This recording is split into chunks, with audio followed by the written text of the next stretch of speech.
Hello everyone, here's a little look into the housekeeper's room. I just wanted to show you the bed made up in the back with the quilt on it. I'm not really delighted with the footage that I got of the quilt making process, but I'm going to show it to you. I think that you can get enough of the general idea of how that works, and perhaps I will do another quilt at some point and try to film it in a better, more coherent way so that you can really understand how to do it. Just as a reminder, I am not doing tutorials here. I'm just sort of taking you along for the bumpy ride through my process of figuring things out. So, you might be able to pick up some tips on what to do or not to do because of my own my own trials and errors, but you're not going to get a step-by-step instruction if that's what you're looking for.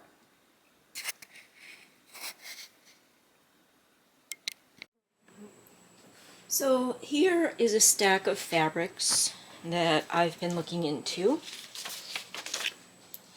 Here is my dog, who is not helpful. Okay, out of the way. Shoo, shoo, shoo, shoo. Let's go through the quilting fabrics first.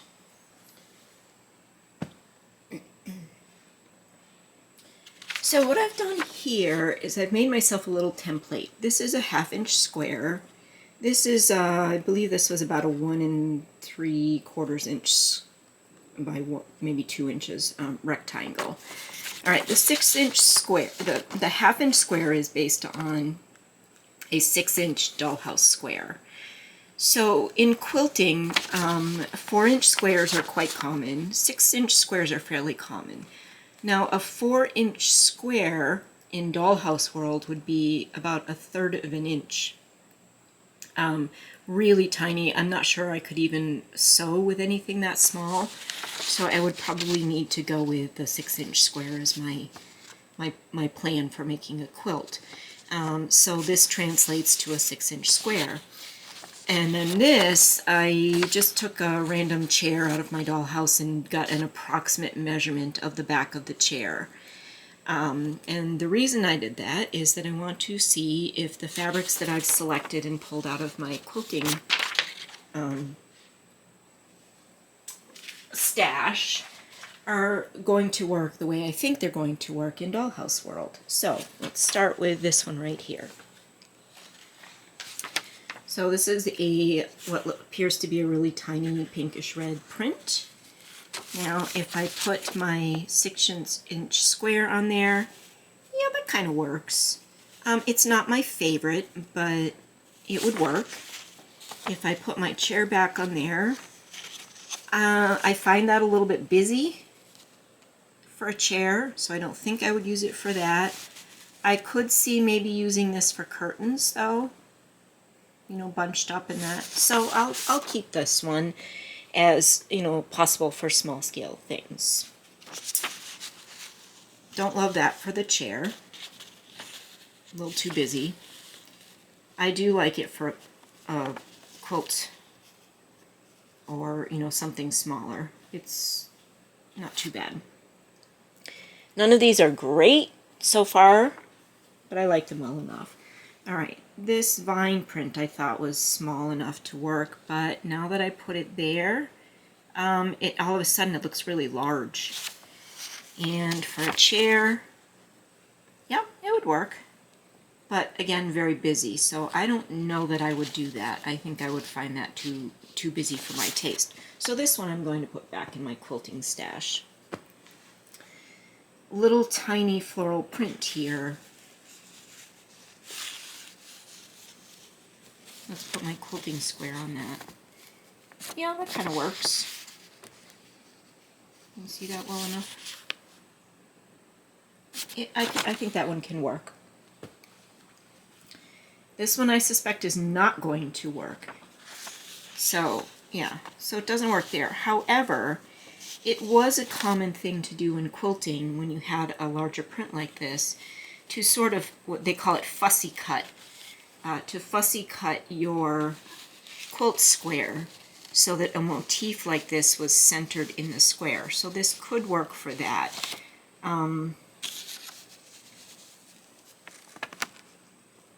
but I'm not loving it, so I'm putting that one back.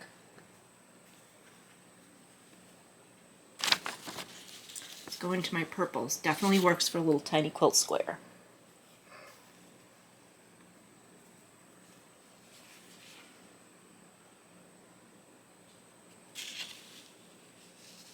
This one could be fussy cut.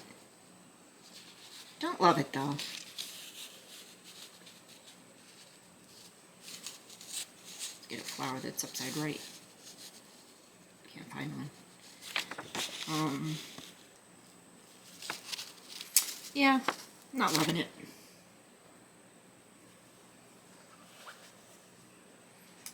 Busy little print right here. That I can see is a small quilt square. Let's go with something that's not a floral. Here's a check.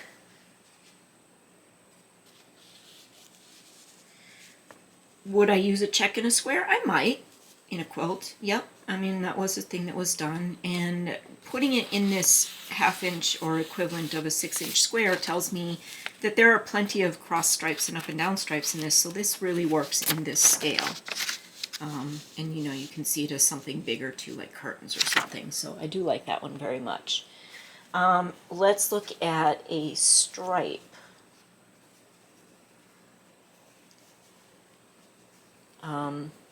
Okay, so this might not seem like an obvious choice, as if you compare that to my finger, my thumb. Yeah, it looks pretty big, but look what happens when I put the chair back there. It centers in there just so nicely. So I could have that be my center stripe, or I could have that be my center stripe. So that would work really well for some upholstery, for a chair back or upholstered chairs. So I will keep that one. I'll give you a check here to look at.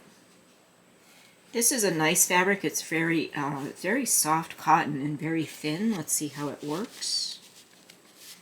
Yeah, good enough.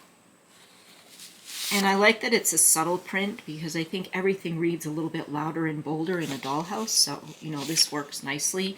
Curtains, bedding. I could even see this being like a nightshirt, to hang on the wall or something like that. Yeah, nice one. Oh, here's another good one. I can already tell by looking, now that I've done this a few times, I'm looking at the things that I pulled out and I'm already saying, yeah, I know that one's not going to work. This is a great pin dot. Look how many dots fit in that little square. So this is a really good pin dot fabric to use in the dollhouse. So some good selections here. Here's another plaid, but you can see that's, like, I'm not getting enough of the, depending on, like, if I put it there, it kind of works. I think it just looks like a window, though.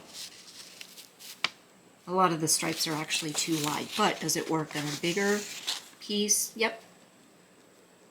Could see that working, maybe. So I might keep that one in there. Okay.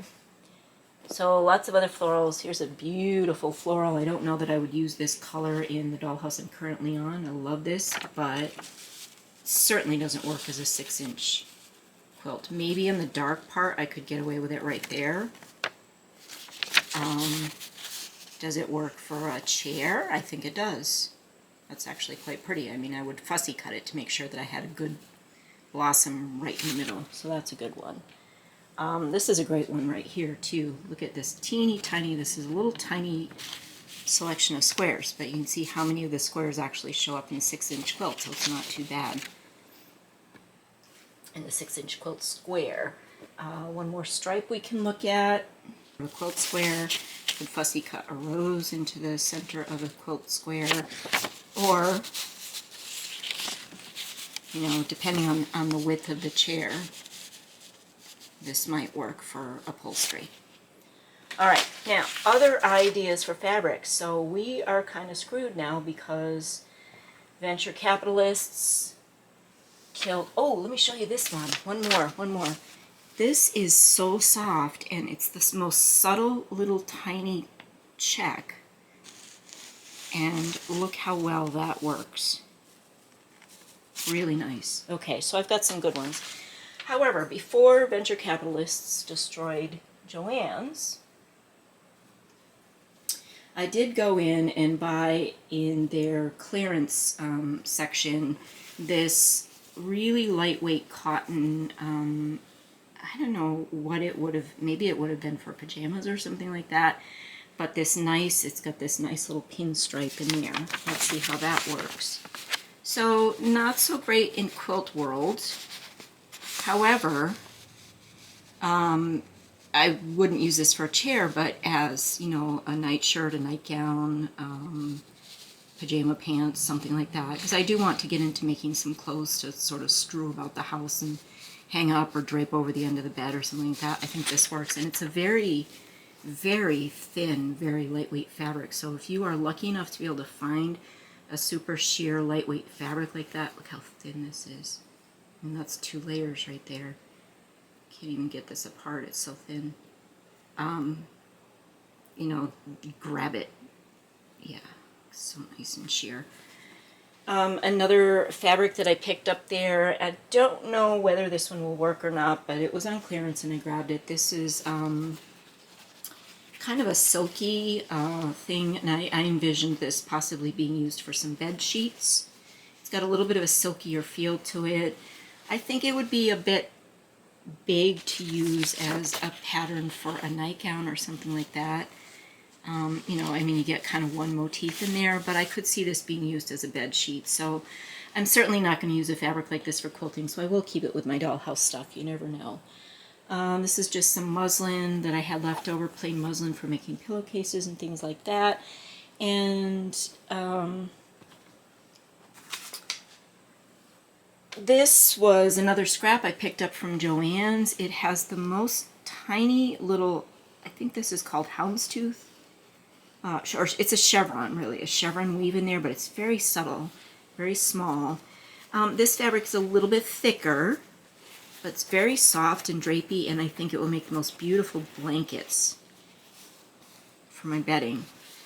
So that's a piece that I grabbed. And then the other thing that I grabbed, it's just a few other things. So I have a service that I use to recycle fabric. So if I have, you know, things that are rags, towels that are, well, towels are, you know, a good place to take towels is to a pet rescue place. But things like I had a pillowcase, that's what this came from, a pillowcase that had a big rip in it that was not, I couldn't repair it, it wasn't on the seam, it was in the middle. The fabric had just worn out because it was so old, but not all of the fabric wore out, so I just kind of hacked away a big piece of this. I don't know what I'll use this for, but it's a nice drapey cotton, and it's, you know, pretty lightweight, so could end up being useful for something. I'll hold on to that. Weird things that I kept, so this is actually a piece of a bra, but it's very fine mesh. I could see maybe using this as curtain shears. I don't have very much of it because, you know, it came from a bra, it wasn't that big, but could be used for, you know, just a mesh bag or something like that. I don't know. It just seemed like a good thing to hang on to. And it's just 2 tiny little pieces, and you never know when some little thing like that is going to come in useful. This was a sock. A little bit pilly, but I had this sock in the laundry forever and ever. Its mate had definitely disappeared for life, but I like the color, and although on the camera you can see how pilly it is, it really doesn't look that bad in real life, and I could see making kind of a sweater vest out of this or something. Maybe even a you know, a little stretchy hat or something. I don't know. I just thought, one sock, what the heck. It's a good color and a nice textury looking fabric. And then these 2 little pieces also came from that bra. Just little bits of lace that I cut off of it that were nice small scale. So you can get creative with where you look for your fabrics. There are still some things sort of in my area that I can go check out for some fabrics. It would be, you know, it would be sort of a half-day trip for me to go and check out some of these places. And there are things that you can buy online, but fabric is hard for me to buy online because I want to be able to see it. There's one other piece that I saved. I've seen something where, I can't remember who it was, but I saw someone using fabric for wall coverings instead of paper. And I love this sort of toile design on here.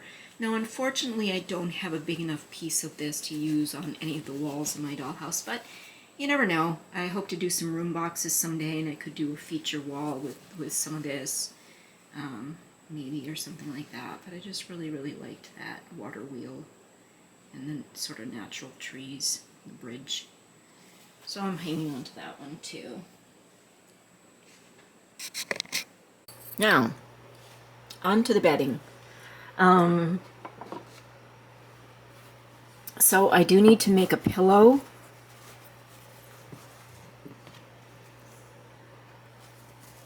For this bed. The foam is just wrapped in some white muslin and kind of glued down, and that's, you know, kind of a messy glue job there, but nobody's going to see that. That's underneath, so that's fine. I think I'm just going to treat that as the bottom sheet, and if I have white muslin that's close enough in color, I'll create a top sheet for this. And then I've decided to make a patchwork quilt. So this was the image that I had where there was a patchwork quilt, which looks like it's made with like all different sizes of just sort of leftover stuff. It would be definitely a very quick project. I want to make my quilt a little bit more precise, maybe.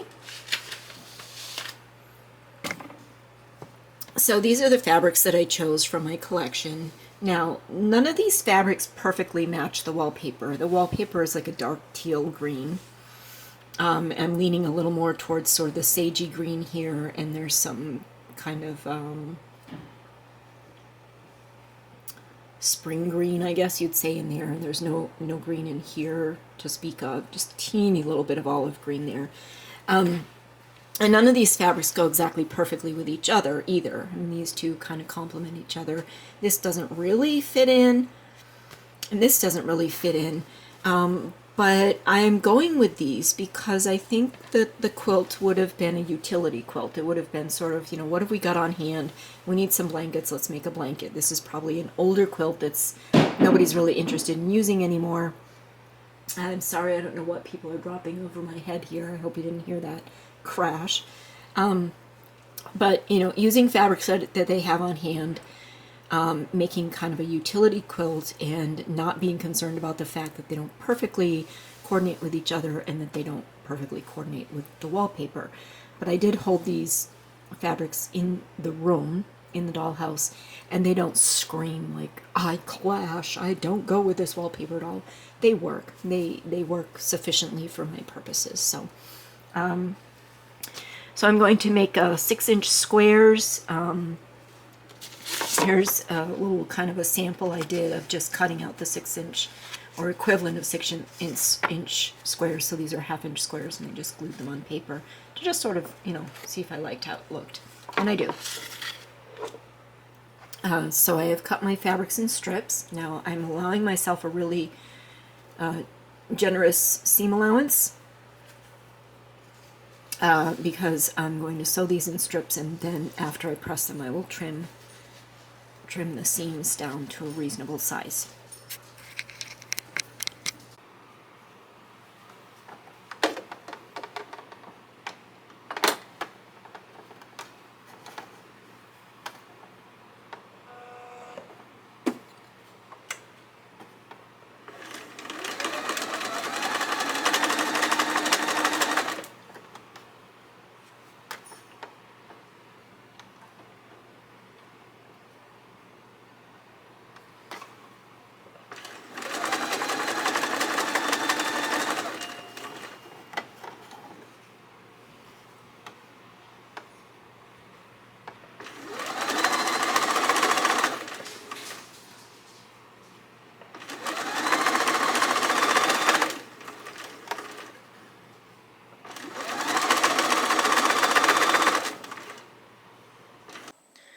I did some sewing off camera last night some cutting and sewing. The house was just really too noisy for me to record.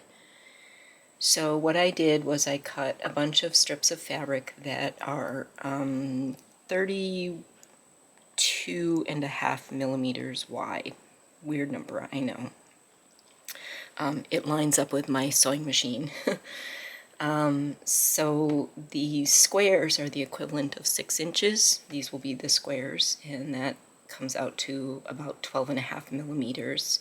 And then I added an extra centimeter on each side so that I'd have a sizable seam allowance to work with.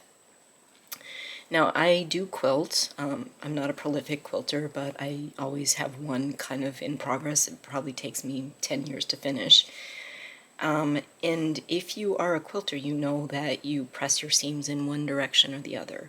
But I really felt that that would be too bulky. So in this one, I opened all of my seams and pressed them open. And then I'll show you the other side because I've already started to do this. I need to redo my pressing here, but once I had them pressed open, I trimmed them down to about a millimeter, 2 millimeters, 2.5 millimeters. It's probably about 1/8 of an inch. So trim them down to a pretty small size. So I'm going to finish trimming these, and then what I'm going to do is fold this in half and sew these last 2 raw edges with a seam. Press that and trim that down like this. Okay. So why am I doing that? So what I'm doing is creating a tube, and this will become logical in a moment. Bear with me.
cut evened off one end, cut right across, made a straight line, and now what I'm doing is cutting strips of this tube that are 32.5 millimeters wide, same width as the strips that I started with.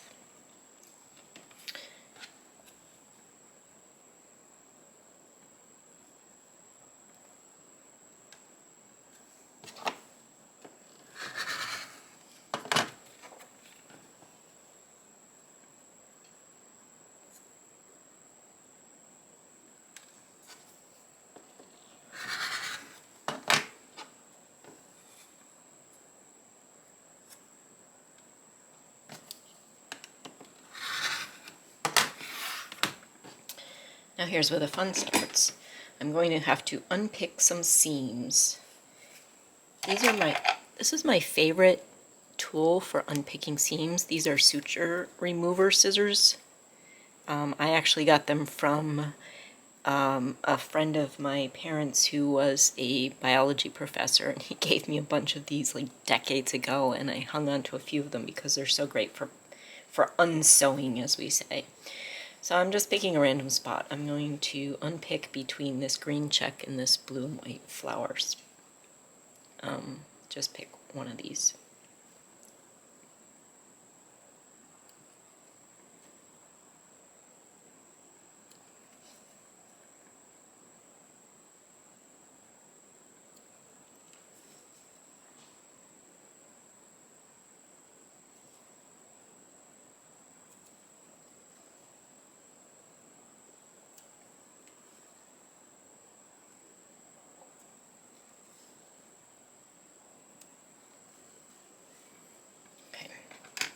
So now I have a strip like this.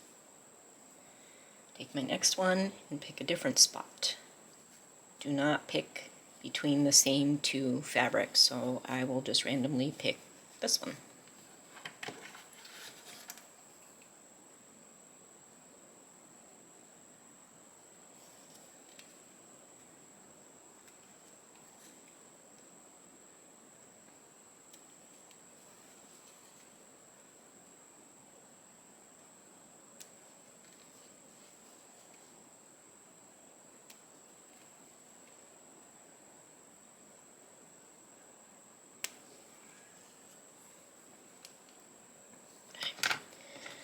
So these two pieces will now be sewn to each other.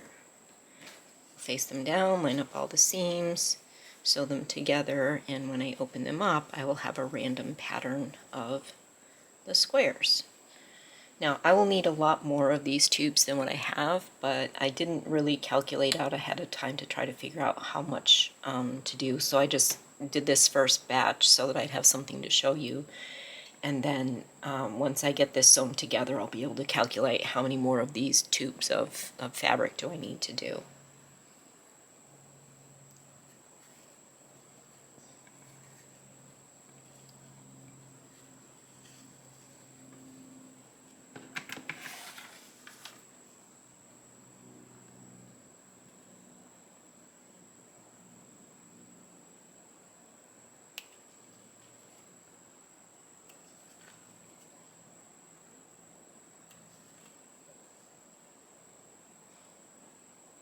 I will now sew these together with the, I'm still going with the 12.5 millimeters because that's what the marking on my sewing machine, there's a line at 12.5 millimeters. I don't know why they picked that, but that's what they did. I think it's supposed to be 1.25 centimeters or something like that. So I'm going to sew these together and we'll keep going.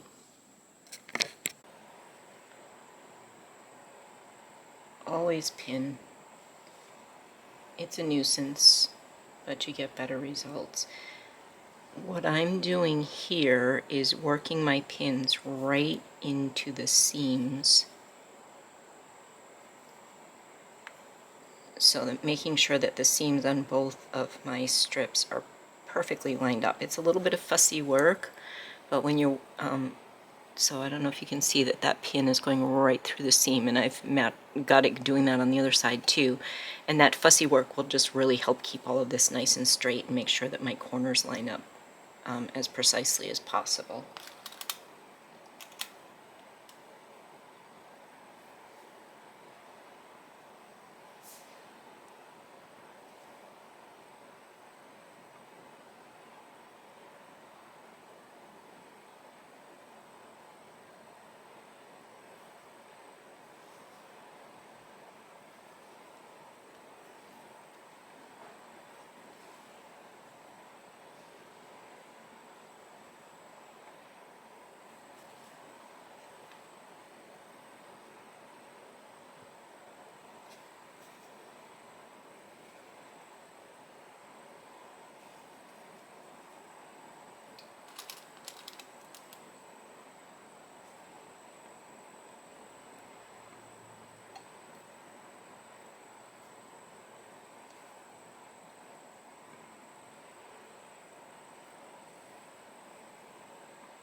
Okay, because these seams are so tiny, they did come out a little bit wonky in some places, but I'm really not going to fuss about that. I am going to open this up and look at it and make sure I'm happy with it. You can see that, you know, like this corner right here is not perfectly precise. Somehow looks like I did that strip much wider, but overall I'm happy with it. It's certainly good enough, but I wanted to check that before I cut off my seams down to a smaller size. And probably should have pressed before I cut. I think it's always easier to deal with the seam allowances when they're bigger. But you know.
So now, of course, I can't remember which one of these was the top, but all I have to do is just hold it here and say, you know, either I like it this way, it doesn't go that way, so this one goes this way. Okay, so I will continue with my next row, pinning, pressing, and trimming, and we'll see what we end up with for size and how many more of these tube units I need to make.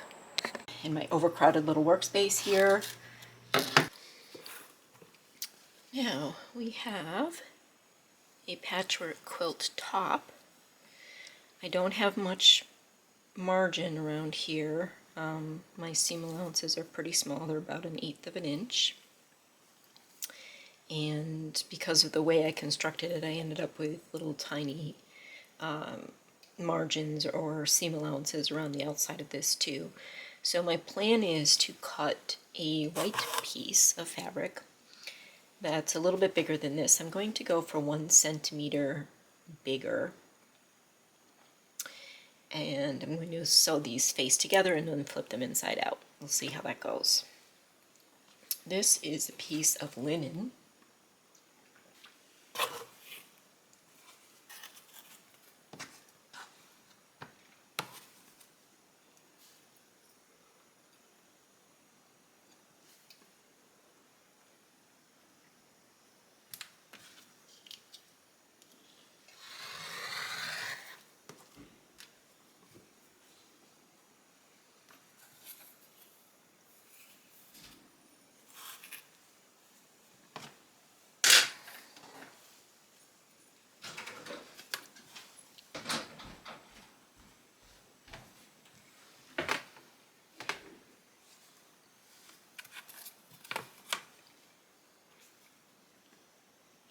Well, that came out very crooked.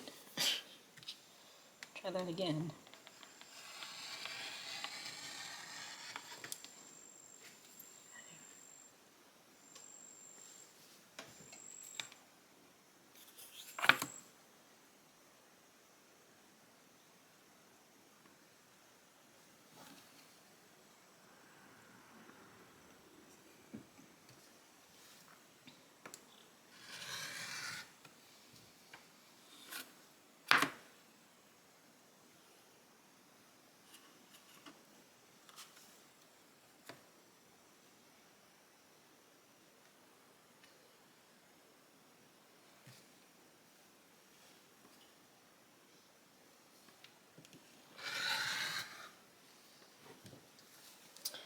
This may end up being too thin.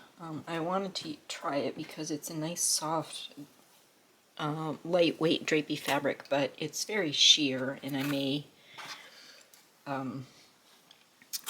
decide that it's just too see-through. So 18.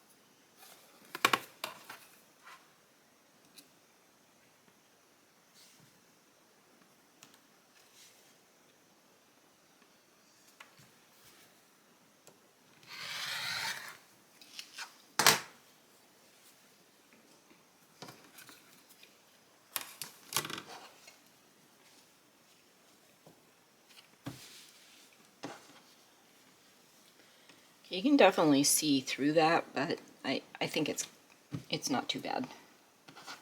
So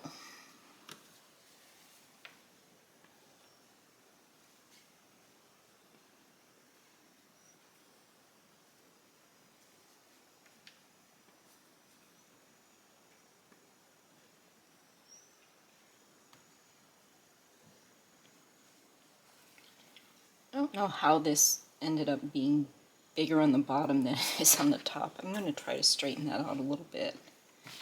Yeah, somehow it's like my fabrics, can you see that? It's like my fabrics stretched as I went along. And so I've got this sort of pyramid shape going here. I don't know if I can do much to correct that at this point.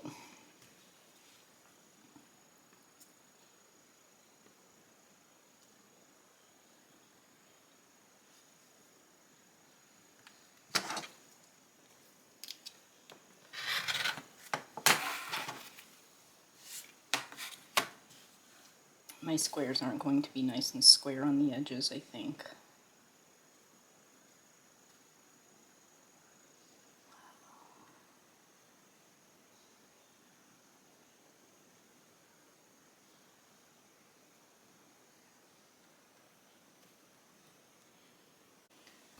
The squares are a little wonky around the edges. I'm not going to worry about that.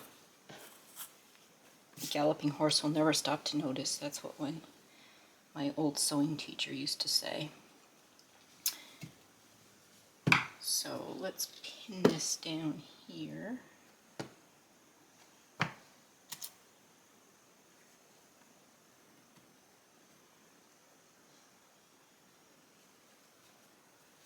Now,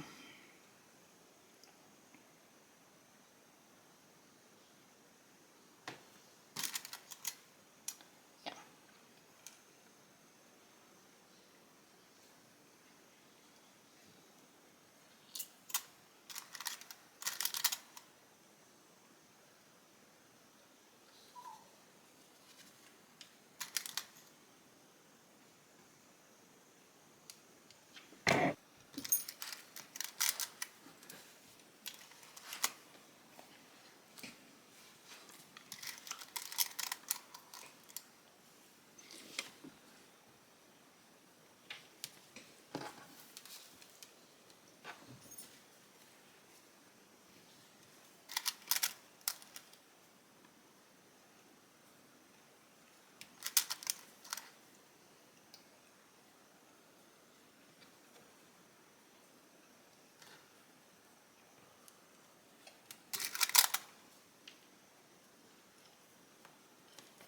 Alright, so I'll sew about 1/8 of an inch seam all around with a bit of an opening at one end so that I can flip it inside out.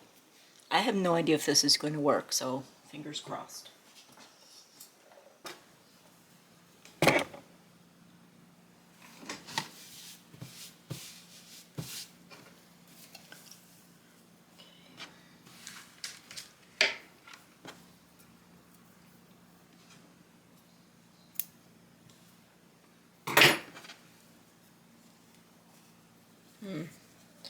think I should have left the bigger opening right there. Ooh.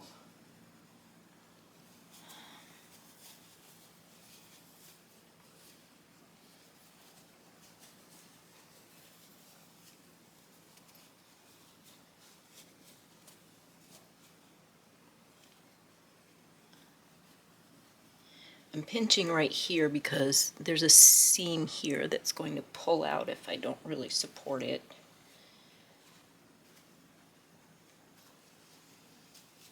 I'm folding the back side and the front side in and trying to pin it really securely in place. And this will be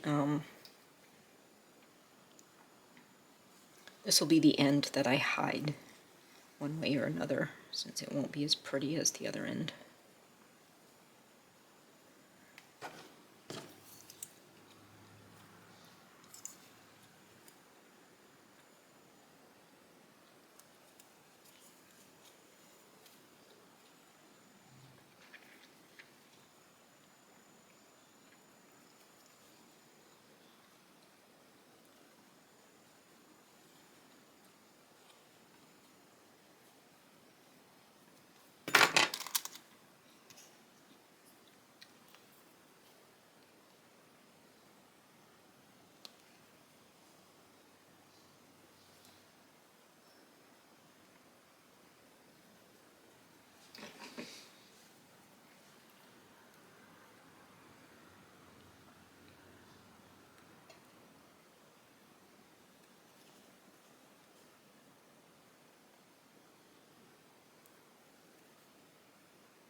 Okay, so this is a legitimate way to finish off a real-life quilt. I personally would never do this. I would actually do a binding.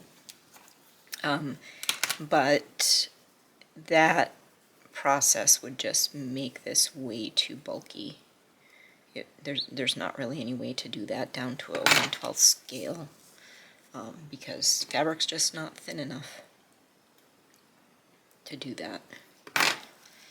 Okay, so I'm going to give it a good press and go once around here, very close to the edge, to just tidy up these edges.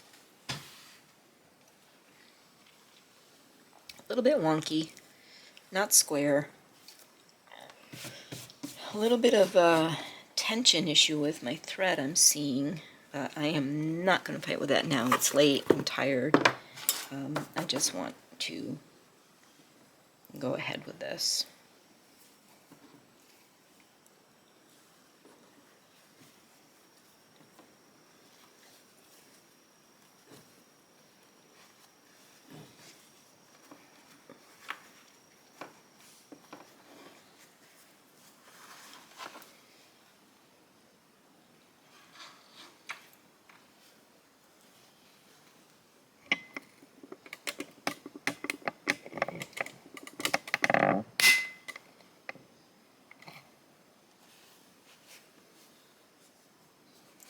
Okay.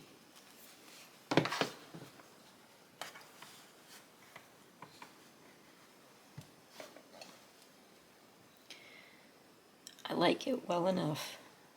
Certainly not going to fuss about the little crooked seams and things like that. I think it's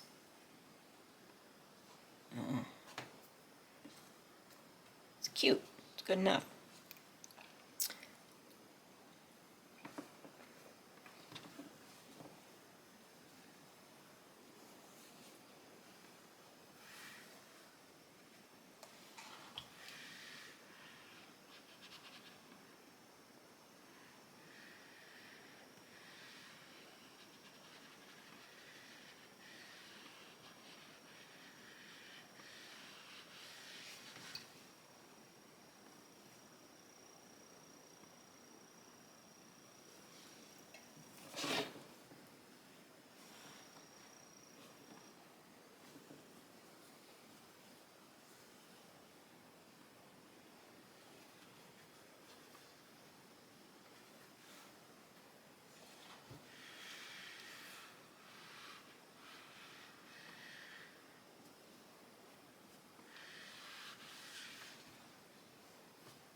Okay, I was messing with trying to pin this to the mattress to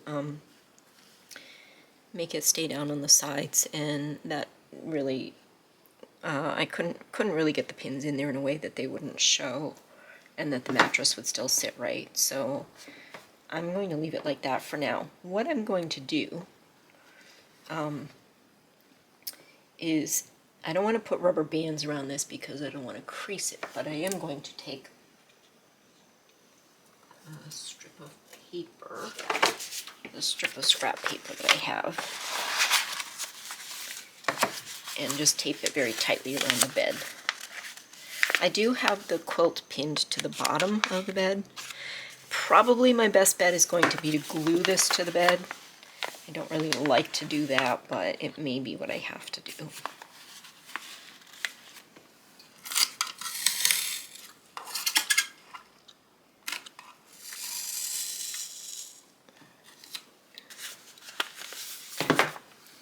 Get a nice piece of masking tape here.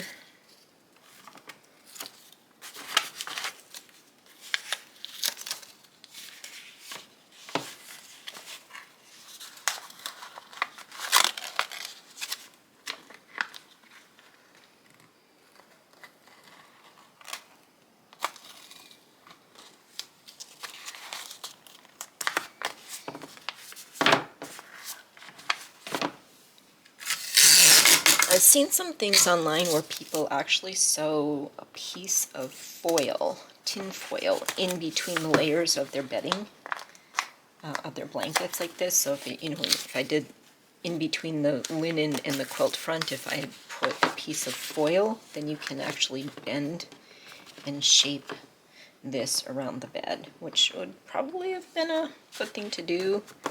All right, so this is, I'm going to leave that like that for a while, and see if that doesn't help the fabric train into place. I have my cover tucked down. I don't want to pin or glue this in place yet because I do think I want to put a blanket under here. I have a nice fabric that I think I might have shown earlier in this video, which I think would make a nice blanket. And then of course I want to make a pillow or two to put up here. All right. Well, I was really looking forward to today. I thought I would get lots and lots of things done. I had a whole day unscheduled, but I was interrupted repeatedly all day long. Hubby is retired now, which is nice because he's a lot more relaxed and a lot more cheerful. But he interrupts me a lot. Okay. Getting late. That's where I'm leaving it for tonight. And there we have the quilt in place, and I will also show you another close-up picture of the bed. So you can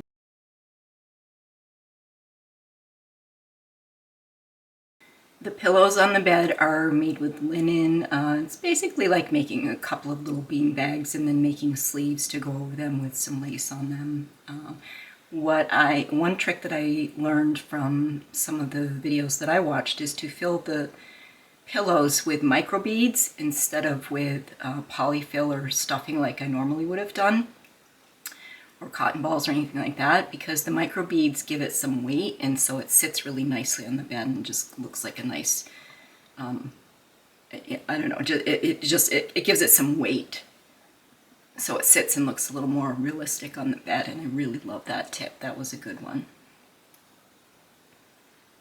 Okay, well, thank you for coming along on this bumpy ride with me.